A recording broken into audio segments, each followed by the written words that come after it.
अपने ही पैसे को जमा करवाने का भी पैसा आप दोगे और अपने ही पैसे को निकलवाने का पैसा भी आप दोगे। लेकिन अगर आप ट्रांजैक्शन कर रहे हो चेक के जरिए, आप ट्रांजैक्शन कर रहे हो अगर मतलब कैश ना हो जिसमें इन्वॉल्व, मतलब एनईएफटी करवाना हो, आरटीजीएस करवाना हो, आपको मतलब पेमेंट जो है वो ऑनलाइन ट्रांसफर करनी हो, तो फिर आपसे कोई पैसा नहीं लिया जाएगा। लेकिन अगर आप कैश में डील कर रहे हो कहीं पर भी तो आपसे पैसा कटेगा। ये खेल यहां से शुरू होता है कि आपको पैसे की जरूरत कम से कम महसूस हो और आप उन डिजिट्स को ही पैसा मानने लग जाओ जो बैंकों में लिखा हुआ है।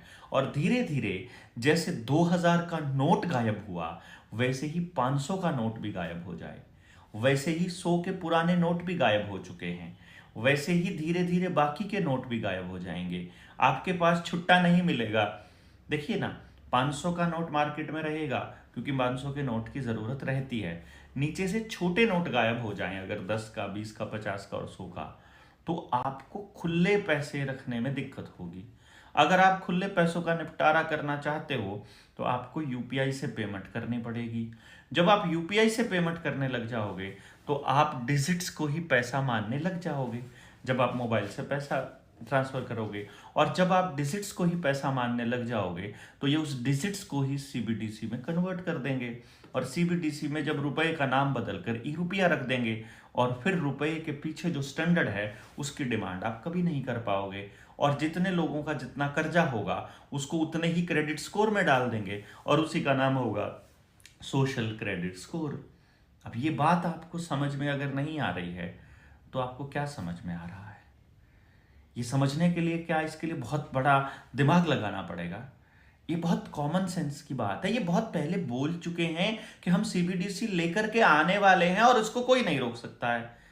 लेकिन हम क्या कह रहे हैं जनता सरकार मोर्चा वाले, इसको देश की जनता रोक सकती है। अगर देश की जनता को यह पता चल जाए कि असली धन क्या है, ये डिजिट्स के बदले आपकी मेहनत को आपसे ले रहे हैं।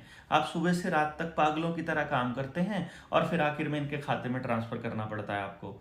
चाहे कंपनी हो कोई भी, घर में जितना सामान आ रहा है सब कंपनी का आ रहा है, घर जीवन में जितना काम हो रहा है सब कंपनियों को जा रहा है, तो जितना भी पैसा हम कमा रहे हैं वो सब कंपनियों को जाके ट्रांसफर हो रहा है और आप उसे क्वालिटी लाइफ बोल रहे हैं।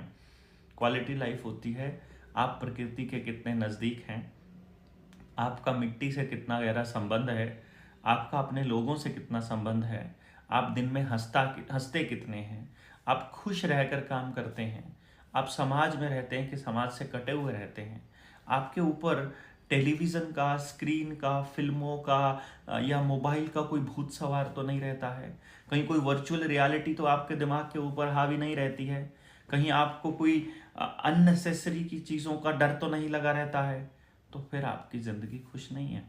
सड़क पे चलते हुए अगर आपको ऑनलाइन चालान का खतरा लगा रहेगा, अगर आपको हर समय ये ध्यान रहेगा कि मेरे किस चीज़ के ऊपर चालान कट जाए, मेरी गाड़ी की हेडलाइट ठीक नहीं है, मेरी गाड़ी के नंबर प्लेट ठीक नहीं है, मेरा अकाउंट बैलेंस ठीक नहीं है, मेरे लोन की किस्तें कटनी बाकी रहती हैं, मेरे परिवार में झगड़ा हो रहा है, मेरे बच्चों को मोबाइल की आदत पड़ी हुई है, ये सब चीज़ें अगर आपके दिमाग में हावी रहेंगी तो आप खुश कैसे रहेंगे? और जब आप खुश नहीं रहेंगे तो अपने परिवार को खुश कैसे रख पाएंगे? और जब आपका परिवार खुश नहीं है तो फिर आपके जीवन का मतलब क्या है? ये समझना पड़ेगा। अगर आपको असली धन की तरफ जाना है तो आपको जानना पड़ेगा पशुधन असली धन है, उत्पादन असली धन है, जमीन असली धन है, आप असली धन है, हम असली धन है, ये समाज असली धन है, ये डिजिट्स धन नहीं है। और जमीन को हथियाना कॉरपोरेट्स का अगला टारगेट है और ये किसी भी कीमत पर एक्वायर करेंगे।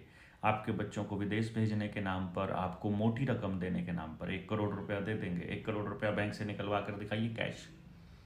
कैश ही नहीं है बैंकों के पास।